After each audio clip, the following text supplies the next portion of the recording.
Welcome to Ask Rabbit ProRevenge, where one night stand ends with epic revenge. I have two awesome stories for you today, so let's jump into it. This first post is titled, Cross Post from Tales from the Front Desk. I thought she was checking in for a one night stand. Boy, was I glad to be wrong. I'd been working as a front desk agent for about a week. It's my first time working at a hotel, so I'm still learning the ropes, even though I previously worked as a check-in agent for a cruise line. I'm working the afternoon shift, and things have been pretty slow. Couple of check-ins here and there, and that's about it. It's about 7 p.m. when this lady, we'll call her Libby, comes in, and after talking things out at the valet, makes her way over to me. We exchange greetings, and she tells me she would like to reserve a room, but only for a couple of hours. Obviously, we're not a motel, so I let her know the minimum of time she could reserve a room for would be for a full night. After asking what the price would be, $240, which is way too much for the kind of hotel I work at, by the way, she agrees and hands me over her credit card. This is where things get weird.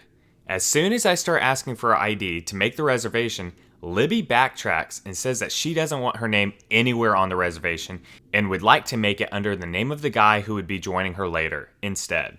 I pause for a moment, and after asking her again if she was planning on using the room as well, I tell her that I at least need to put her name into the accompanying list for the room. I reassure her that only the employees would be able to see the said list and that no, the guy she was planning to meet wouldn't see it. I would like to make it very clear that throughout this whole interaction, Libby has been super composed, kind, and understanding. At this point, however, I'm just thinking she's here for a one night stand and doesn't want the dude to know anything about her because she's probably married or something. Which I can work with, sure, but why not just actually get a motel, lady? This theory of mine is further solidified when Libby asked me to make a note in the reservation so that if any point we need to address her by name around the dude, we wouldn't call her by her real name, and instead she gives me a fake name, or so I thought, to address her by. At this point, I'm obviously bewildered, but still trying to be accommodating and trying really hard not to let it show how much I'm still trying to figure out what the heck is going on. We go through the rest of the check-in process, and she even goes as far as showing me a picture of the dude so I'll know who he is when he comes in. I hand her the key, and she heads to her room. About an hour later, mystery dude walks in. Let's call him Jake. My coworker, who has no clue of anything, ends up checking him in, so I don't really get to see much of Jake. To be honest, at this point, I still wasn't giving the whole thing much thought other than, that's a bit weird. Not even 30 minutes have passed since Jake went up when Libby comes back down and hands me both keys. They both received one each, says thank you in the most serious yet cordial way, and then walks off. Multiple thoughts went through my mind as this lady was making her way to the valet. 1, that was way too fast, even for a quickie. 2, why the heck did she give me 2 keys? Where's Jake? 3, Libby, please tell me you didn't murder Jake. Security is standing behind me, staring Libby down, probably having the same thought process as I am. The supervisor for security usually spends the night hanging around at front desk. My coworker and I are whispering with each other and still trying to figure out what the heck happened because that did not look like a lady who had just had a pleasant romp in the sheets. Cue Jake coming down the stairs and, okay, we can breathe, he's not dead. Now what happened next, we couldn't see because we suddenly had an onslaught of distressed passengers. Quick note, distressed passengers are flight passengers from an airline who had to cancel or delay a flight for whatever reason and have been redirected to a hotel to stay at while they wait for the next flight, however long that might be. We had like 30 distressed passengers. I wanted to die, so I thought I wouldn't find out what the heck actually happened between Libby and Jake. But then, the coworker from the valet came over, and boy did he have some tea to spill. Turns out that Libby had gone as far as asking the valet guy to park her car in a way that the license plate wouldn't be visible. Why? Because turns out that Jake is Libby's husband. And you might be asking yourself by this point, why has this lady gone through so much trouble to hide anything that might give her identity away from her husband? Well, dear reader, because the alias that Libby gave me just so happened to be the name of the girl Jake was cheating on her with. This woman somehow got her cheating husband to believe that his girlfriend had booked them a sweet, sweet night at the hotel only for him to show up and find his wife sitting on the bed instead.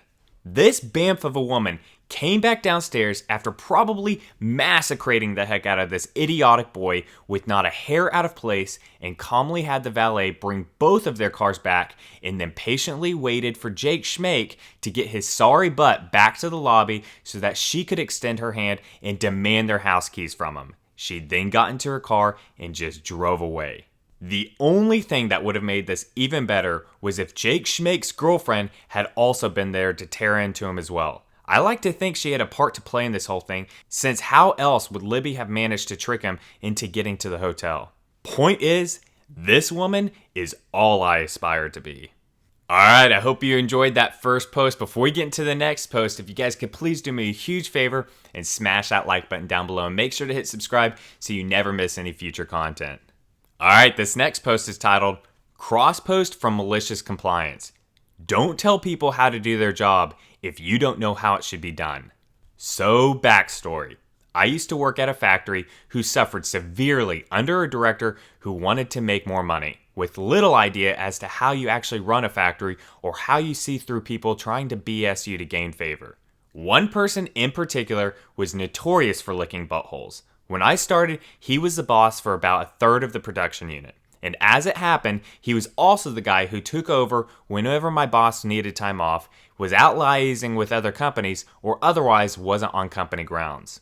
This guy had a massive superiority complex and couldn't handle being wrong, or having made a mistake, and just to make it even better, he was also clueless about quite a lot of things outside the machine shop, where he was the boss. Safe to say, my partner and I really disliked him and made an active effort to work against his stupidity whenever he was our acting boss. So as for the story itself, my partner and I made up the company's goods and reception and quality control department. Basically, our job was to receive the goods and inspect that everything was in order. Correct amount had been delivered, no transport or production damage or mistakes, and then prepare the things for storage. But as you might expect, sometimes things weren't quite in order. Some things were just unimportant and we just ignored them. Most things we send in to get them repaired, since most things were fixable, and then send a bill to the contractors who were hired for the job. And a few things we discarded because they were broken beyond what we could repair. And this particular clown was allowed to greenlight things that my partner and I had sent in to get repaired. So one day, the director comes down with the head of productions behind him, wanting to know why a particular type of good from a particular contractor always got sent in for repair. And I do mean every time. And we explained that because Purchase opted to use the cheapest place to get these things done, quite frankly, one particular part was always subpar, but it could be fixed, so it wasn't really a big deal. He wasn't happy with that explanation and wanted to get someone who knew of such things to have a look at it. Cue Mr. Clown himself, who takes one look at them and goes, "Oh, those are freaking perfect, right as they're supposed to be." And director tells us to just send them on their way.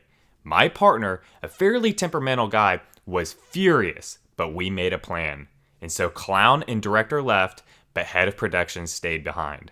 With every piece of good we received, we'd pull the schematics in order to measure if everything was in order or not. And then on the schematic, we'd write some additional information. Purchase number, still certification, etc., so that we could easily trace everything back should there be a problem. And for this particular thing, we drew an arrow to the part that was done incorrectly, wrote what the problem was, and approved by Mr. Clown. Asked the production manager to sign it, and off the goods went.